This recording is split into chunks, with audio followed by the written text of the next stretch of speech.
10 retro gaming consoles peripherals that are lost in the sands of time. Video games have evolved faster than world economies, and today we have some of the finest games imaginable. Our wildest fantasies have been made into a reality with realistic graphics, artificial intelligence, and robust multiplayer. It is safe to say that games today are more sophisticated than the earlier versions, but that doesn't take away the fact that some of the best games were out in the 90s. These classics have entertained an entire generation, and even today you can relive the nostalgia of your youth with modern consoles. Let me hear you.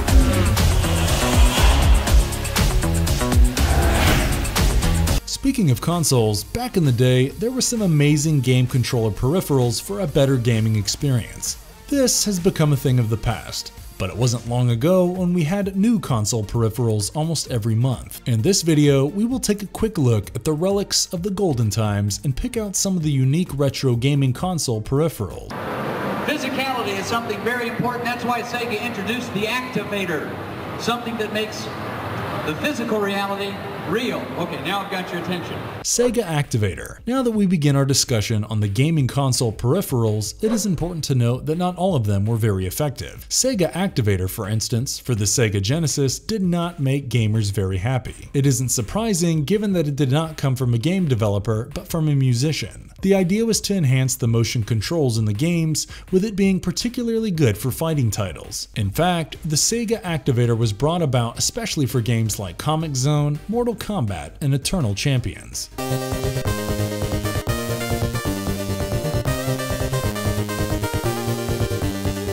The player would stand in an octagonal grid, and infrared lights would be used to detect any movement in the 16 areas. So, did the ploy work? Well, not quite. The makers claimed that the Sega Activator could be used with any game, but for most part, it wasn't like the commercials. Each of the sections was mapped by a button that was detected only when you waved into that section. Even for the 3 games that were supposed to get a lot better, the product didn't always have the desired results. We do not exactly have fond memories of this temperamental product, and the steep price tag of $80 did not align with the quality. While it might not have been a gamer's dream, it was certainly an effort in the right direction, and with time, better versions of the Sega Activator emerged successfully.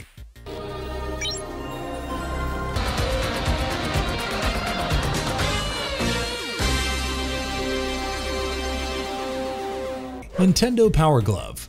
Yeah, we spot that all-knowing smile on your face because you have a fair idea about this one. You too have seen the wizard enough times, and we understand that. What you don't understand, however, is that there is a lot more to this peripheral than being casual meme fodder. But then, we must accept that there were some serious issues with the Power Glove. For starters, Nintendo outsourced the development to 6 different teams, and it became a classic case of too many cooks spoiling the broth. The work was constantly amended, and the rapid changes tested the patience of gamers.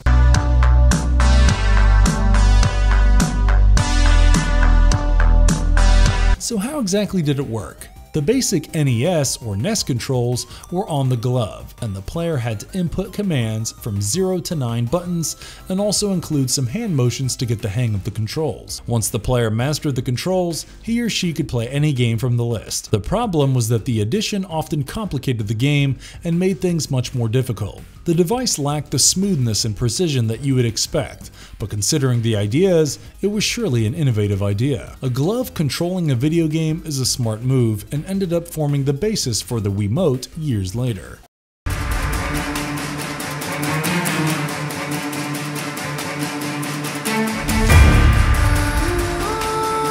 Arcade OneUp cabinets. If you are a hardcore gamer, you are not alien to the fantasy of having your very own arcade machine. The problem used to be that despite the high cost, you could only play 1 or 2 games on the machine. Arcade OneUp came as a savior, and suddenly gamers had the opportunity to build their dream gaming setup at home. The cabinets weren't as gigantic as the original arcades, but were just as effective and authentic. Players could enjoy accurate controls, enhanced graphics, and an amazing sound system. These arcades had LCDs in the place of massive arcade boards and made smart use of the tiny emulation devices. It was a dream come true for those who wished to have their own gaming home arcade and even consume much less power than the real ones.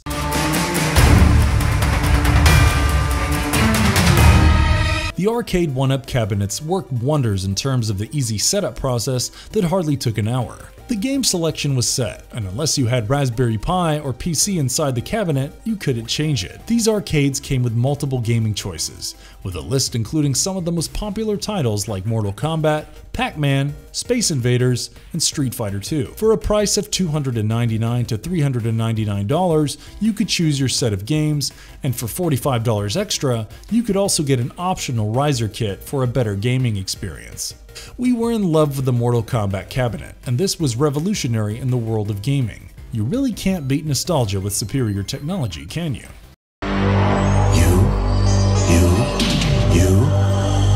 Uforce for Nintendo. Uforce. Nintendo Uforce. The Nintendo Uforce was Nintendo's answer to the Sega Activator. This paid particular attention to the trivial and minor details of motion gaming and was certainly an effort that was made way ahead of its time. So what did it do differently than the Sega Activator? Well, for starters, it did away with octagonal-shaped activator. Instead, it had more of a laptop-like setting that could read the hand movements and translate them on screen. It was supposed to be a huge advantage for gamers and could potentially make gaming a lot easier. One of the main targets was to better the experience of titles like Punch-Out!, and in many ways, it did so successfully. So was it a perfect creation? Absolutely not. One of the most striking problems with the peripheral was that it was a lot less responsive than the Sega Activator. It was not the most user-friendly product with a rather complex setup, and it kind of took the fun away from simple gaming. Another glaring problem was that the range to play with was much lesser than what gamers were used to with the Sega Activator. It used infrared sensors as well, but the controls were nightmarish to say the least.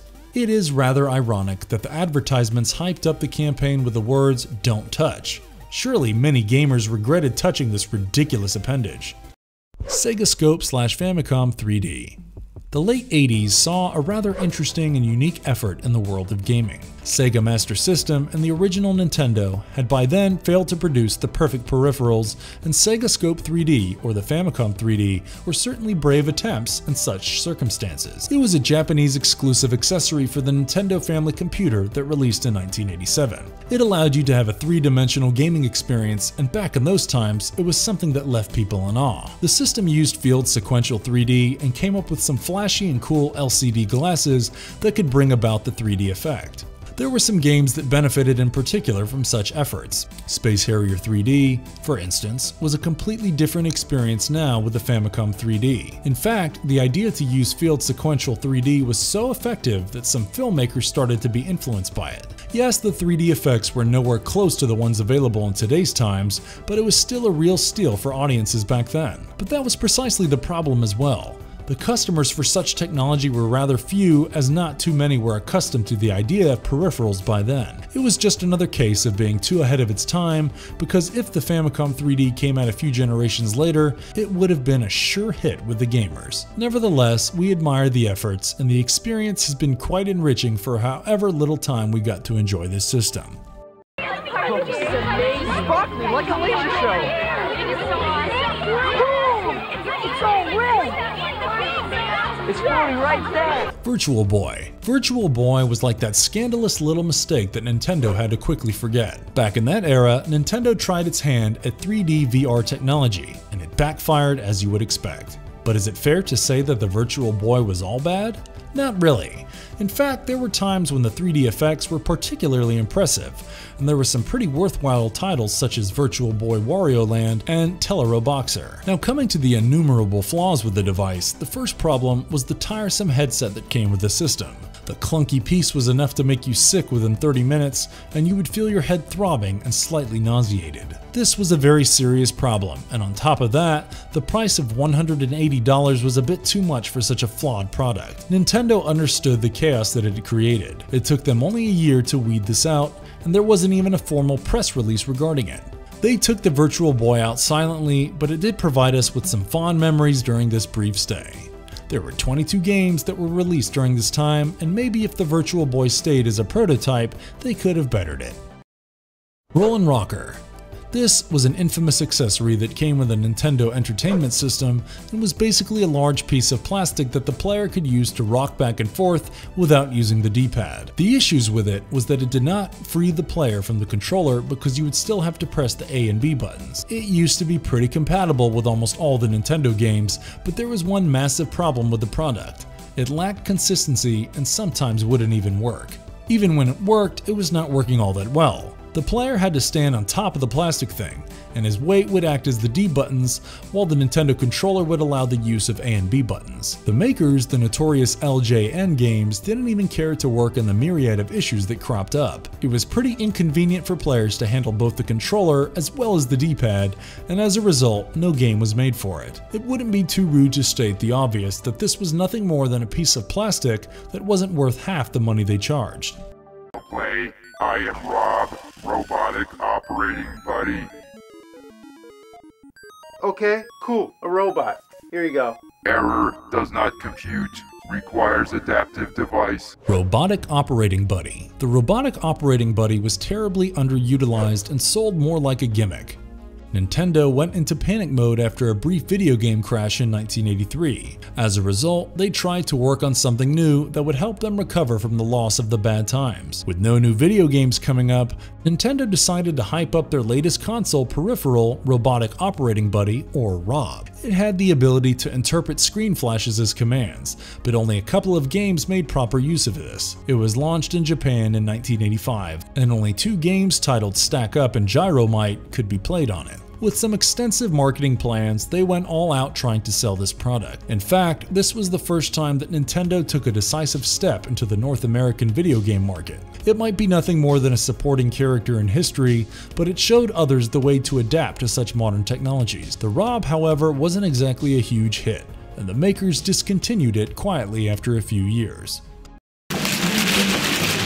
Wow! The Aura Interactor! What the hell is that? Aura Interactor. Before we tell you about the Aura Interactor, let us give you a brief intro into Rumble Pack technology. This is a device that provides some kind of force feedback in video games. One of the first attempts to bring this tech to the gaming world was tried in the form of the Aura Interactor. It was basically a vest that the player had to wear, with the vest containing a cushion to go against the back of the seat. This meant that while playing, the vest would vibrate and pulsate, thus allowing the player to feel the punches and kicks in the game. The system also had a tiny speaker for a unique sound experience as well. Things aren't always as good as they sound. While the Aura Interactor sounds just about perfect for the wholesome gaming experience, it was a faulty device in more ways than one. There were plenty of slips between the cup and the lip, and eventually gamers did not appreciate the final product. The package was faulty, and the price of $99 for the device and cushion was not justified. People could get their hands on a lot of video games for that kind of money,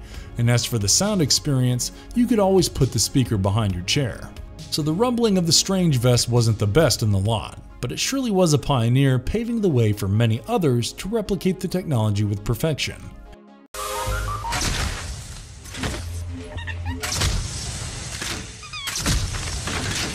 The game is inside the cards. New e-reader for Game Boy Advance. Slide the cards to play some of your favorite games. Nintendo e-reader. The Nintendo e-reader was like a tiny surprise package for gamers and provided some exciting additions to games. The idea was to use an LED scanner to scan through cards with encoded data on them. This allowed new levels, items, or even new games to be unlocked. The grand idea failed to materialize into success since most gamers weren't too keen on hunting down the separate cards after buying the game.